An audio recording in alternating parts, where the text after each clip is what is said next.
আসসালামু আলাইকুম, welcome to my YouTube channel. আজকে আপনাদের দেখাবো শিং মাছ দিয়ে কাঁচকলার ঝোল।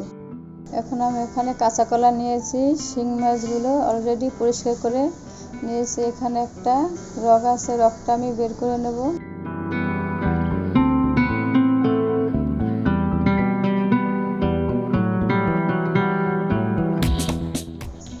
এখন আমরা কাঁচা কলা ও শিং মাছটিকে সাইজ মতো কেটে পরিষ্কার করে ধুয়ে নিয়েছি। এখন চুলায় আমরা একটা প্যান বসিয়ে নেব। প্যানটা গরম হয়ে আসলে তেল দিয়ে দেব। হাফ কাপ পরিমাণ পেঁয়াজ দিয়ে দেব। পেঁয়াজগুলোকে ভালো করে ভেজে নেব। এখন 2টি কাঁচা মরিচ ফালি করে দিয়ে দেব। 2 টুকরো এলাচ, 2 টুকরো দারচিনি দিয়ে দেব। 2 চামচ আদা রসুন বাটা, 1 চামচ জিরে বাটা আর অল্প পরিমাণ পানি দিয়ে মশলাটা আমরা কষিয়ে নেব। 2 চামচ হলুদ গুঁড়ো, 2 চামচ মরিচ গুঁড়ো এবং 1 চামচ লবণ দিয়ে কষিয়ে নেব।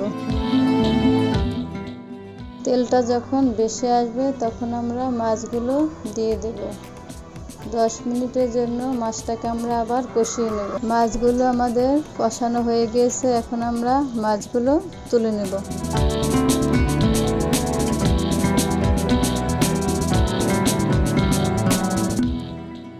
এখন আমি কাঁচা কলাগুলো মশলার ভিতরে দিয়ে নেড়ে চেড়ে নেব। কাঁচকলাগুলো আমাদের কষানো হয়ে গেছে। এখন আমরা পরিমাণ মতো পানি দিয়ে দেব। পানি দিয়ে নেড়ে চেড়ে কষানো মাছগুলো দিয়ে দেব। এখন আমরা মাছগুলোকে 15 মিনিটের জন্য মাঝারি আঁচে রান্না করে নেব। দেখুন 15 মিনিট পর আমাদের তরকারিটা হয়ে গিয়েছে।